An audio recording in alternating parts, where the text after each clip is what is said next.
அன்பு உறவுகளுக்கு வணக்கம். இன்று இந்த காணொளி நான் எடுத்துக்கிட்டு இருக்கிற இந்த நாள்ல ஒலிம்பிக்கினுடைய கடைசி நாள். சர்ச்சைகளுக்கு பஞ்சமே இல்லை. என்ன இருந்தாலும் அது கிறிஸ்தவத்தை கொச்சைப்படுத்தியதை நம்மளால ஏற்றுக்கொள்ளவே முடியாது அப்படிங்கிறது எல்லாருக்கும் தெரியும்.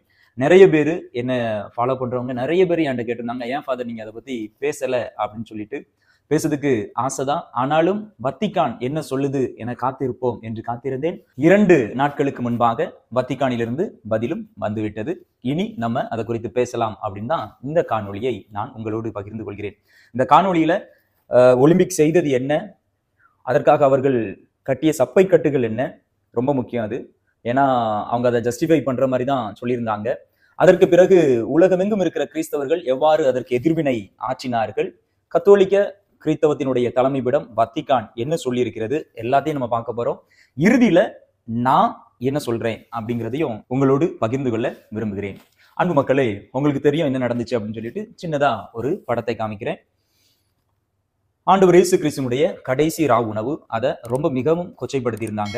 இந்த படத்துல என்னெல்லாம் அவங்க காமிக்கிறாங்க அப்படின்னா, டிரான்ஸ்ஜெண்டர்ஸ், லெஸ்பியன்ஸ், கேஸ், சின்ன பிள்ளைங்க எல்லாத்துக்கும் மேல ஆண்டவர் இயேசு கிறிஸ்து அப்பத்தை எடுத்து காமிச்சு இது என்னுடைய உடல் அப்படின்னு சொல்ற இடத்துல அந்த ஒரு பேஸ்கெட் திறக்கும் பொழுது உள்ள இருந்து ஒரு நிர்வாணமான ஒரு ஊதா கலர்ல இருக்கிற அந்த ஆண் வெளியே வருவது.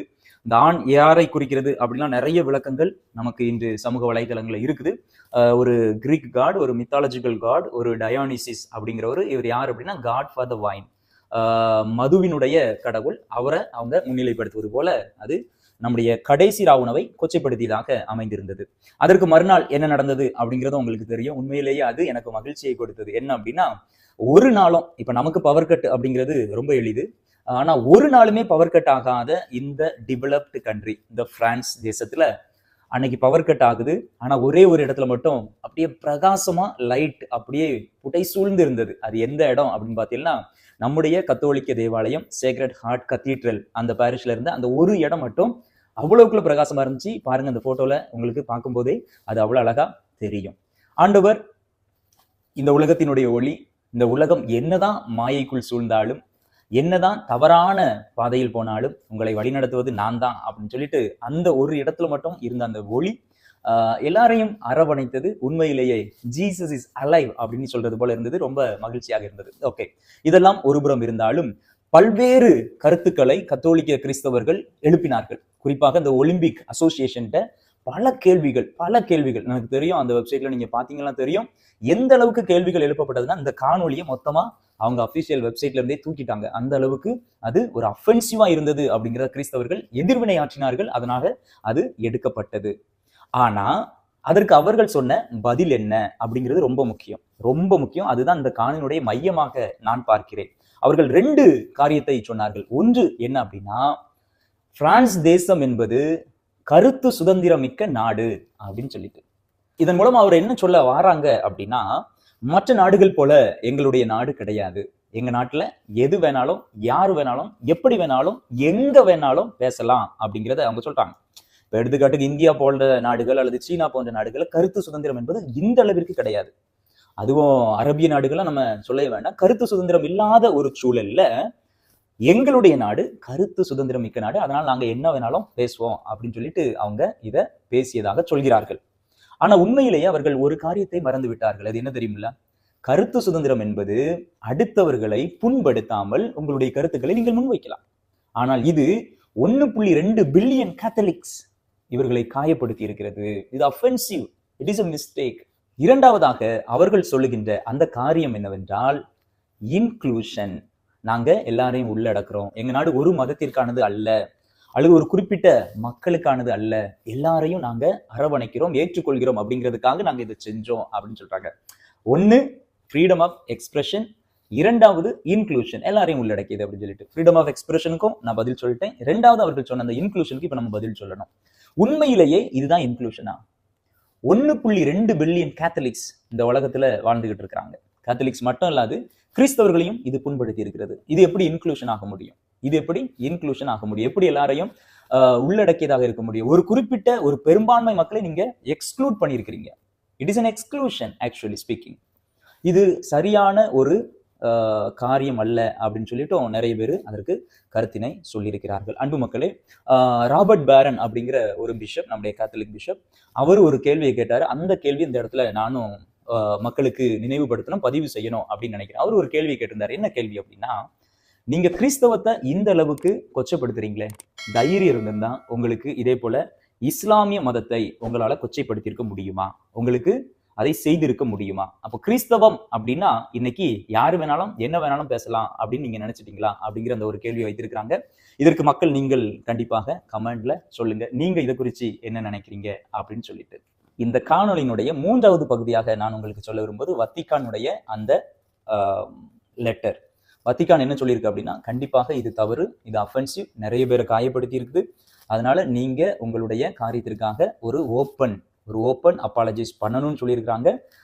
அதை கேட்ட உடனே ஒலிம்பிக் அசோசியேஷனும் அந்த ஓப்பன் அப்பாலஜைஸ் பண்ணியிருக்கிறாங்க, மன்னிப்பு கேட்டிருக்காங்க. நாங்கள் செய்தது தப்பு தான், நாங்கள் இப்படி நினைக்கல அப்படின்னு சொல்லிட்டு, இந்த அளவுக்கு இது காயப்படுத்தும் யாரையும் அப்படின்னு சொல்லி நினைக்கலன்னு சொல்லியிருக்கிறாங்க. அஃபிஷியல் வெப்சைட்ல இருந்து அந்த வீடியோ, போட்டோஸ் எல்லாத்தையும் ரிமூவ் பண்ணிட்டாங்க. முதல்ல என்னுடைய கருத்து என்ன அப்படின்னு சொல்லி பார்த்தீங்க அப்படின்னா, கடவுளை பழித்துரைத்தல் என்பது இன்று நாளுக்கு நாள் இளைய தலைமுறையினரிடம் அதிகமாகிக் கொண்டே இருக்கிறது. குறிப்பாக இன்று இந்த ஐரோப்பிய கண்டத்தில் நாங்கள் இருக்கிறேன், ரோம்ல இருக்கிறேன், இங்கே அதை அதிகமாக பார்க்க முடிகிறது.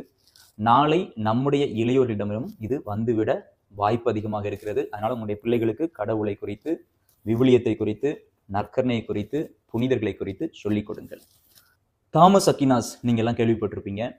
இவர் பாரிஸ்ல தான் படிச்சாரு. இந்த பாரிஸ் சிட்டி ஆஃப் செயின்ஸ் அப்படின்னு கூட அழைக்கப்படுகிறது. ஏன்னா நிறைய புனிதர்கள் இந்த நகரத்துல இருந்து உருவாயிருக்கிறாங்க. உங்களுக்கு தெரிஞ்சிருக்கும், புனித ஜான் மரிய வியானி, புனித குழந்தை தெரசம்மா, இன்னும் நிறைய புனிதர்கள் இந்த நகரத்துல இருந்து வந்திருக்கிறாங்க அப்படிங்கிறது நமக்கு தெரியும். இந்த தாமஸ் அக்வினாஸ் என்ன சொல்றாரு அப்படின்னா, பாவங்கள்லேயே மிக மிக பெரிய பாவம் கடவுளை பழித்துரைப்பது அப்படின்னு அவர் சொல்றாரு. மற்ற பாவங்கள்லாம் இது கூட கம்பேர் பண்ணும்போது ரொம்ப சின்னதுதான் அப்படின்னு அவர் சொல்றாரு. அப்போ என்னுடைய முதல் கருத்து தான், கடவுளை பழித்துரைத்தல் அப்படிங்கிறது இங்க இன்னைக்கு அதிகமாயிட்டு இருக்குது. நாளை நம்ம ஊருக்கும் அது வருவதற்கு ரொம்ப நாள் ஆகாது. ஏன்னா இந்த பெற்றோர்கள், பெரியவர்கள் அவருடைய குழந்தைகளுக்கு கடவுளை சொல்லிக் கொடுக்கவில்லை. நாம் இந்த தவறை செய்துவிடக் கூடாது. இது நம்முடைய முதல் பாடமாக இருக்கட்டும். இரண்டாவது, நிறைய பேர் என்கிட்ட கேட்டாங்க, இதை பார்க்கும்போது உங்களுக்கு என்ன ஃபாதர் தோணுச்சு? எங்களுக்குலாம் அப்படியே கோபம் வந்துச்சு, ரொம்ப கஷ்டமா இருந்துச்சு, ஏன் இப்படி அப்படின்னு சொல்லி தோணுச்சு அப்படின்னு சொல்லி என்கிட்ட கேட்டாங்க. உங்களுக்கு இது கஷ்டமா இல்லையா, உங்களுக்கு இது அஃபெண்டட் ஆகலையா, அஃபென்சிவா இல்லையா அப்படின்னு சொல்லி கேட்கவங்களுக்கு நான் சொன்ன பதில் என்ன அப்படின்னா, எனக்கு இது அஃபென்சிவா தெரியல.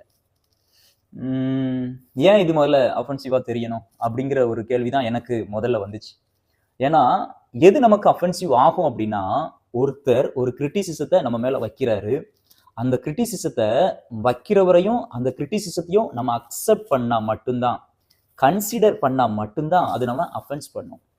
நீ எவனோ ஒருத்தன் கிரிட்டிசிசம் பண்ணிக்கிட்டு இருக்கிறான் அப்படிங்கிறதுக்காக நான் அதை சீரியஸா எடுத்துக்கிட்டேன் அப்படின்னா, வாழ்க்கை பூரா நம்ம கஷ்டப்பட்டே இருக்க வேண்டியது, அது அஃபென்சிவா நம்ம ஹர்ட் ஆகிட்டே இருக்க வேண்டியது இல்லையா? அதனால யாரோ ஒருத்தர் நம்மளை கிரிட்டிசிசம் பண்றாங்க அப்படிங்கிறதுக்காக நம்ம அஃபெண்ட் ஆக வேண்டிய அவசியமே இல்லை. எல்லாத்துக்கும் மேல இந்த பிரான்ஸ் நாடு, the eldest daughter of the church, இந்த பிரான்ஸ் நாடு அஃபெண்ட் பண்ணது நம்ம கிறிஸ்டியன்ஸை கிடையாது, மாறாக Christ, the son of God. அவர் உயிருள்ளவர், அவர் இதை பார்த்துக்கிடுவார். அவர் மேல நமக்கு நிறைய அன்பு இருக்கு, பக்தி இருக்கு, மரியாதை இருக்குது இல்லையா? அவர் பார்த்துக்குவார் அப்படிங்கிறத மட்டும் நம்ம சொல்லிக்கிட்டு, இந்த நேரத்துல கத்தோலிக்க திருச்சபை நம்ம எல்லாருக்கும் ஒரு அழைப்பு கொடுக்குது. என்ன அப்படின்னா, இந்த கடவுளை பழித்துரைத்த காரியத்திற்காக, இந்த பிரான்ஸ் நாட்டிற்காக நம்ம ஜெபிக்க வேண்டும். இந்த பிரான்ஸ் நாடு மீண்டும் கேத்தலிக் ஃபெய்த்துக்குள்ள வரணும் அப்படிங்கிறதுக்காக நம்ம ஜெபிப்போம். ரெண்டாவது, நம்ம எப்பொழுதுமே நற்கருணை ஆராதனையில ஜெபம் சொல்லுவோம். யாரெல்லாம் இந்த நற்கருணையை, இந்த ஆண்டவரை நம்பலையோ அவர்களுக்காக நான் மனம் வருந்துகிறேன், நான் ஜெபிக்கிறேன் அப்படின்னு சொல்லிட்டு, உண்மையிலேயே ரெப்பரேஷன் ப்ரேயர் ஒன்று நான் கீழே நம்முடைய டிஸ்கிரிப்ஷனில் கொடுக்குறேன். அந்த ரெப்பரேஷன் ப்ரேயரை நீங்கள் ஜெபிங்க. கடவுளை நிந்தை செய்தவர்களுக்காக நாம் தொடர்ந்து ஜெபிப்போம். எனக்காகவும் தொடர்ந்து ஜெபியுங்கள். God bless you.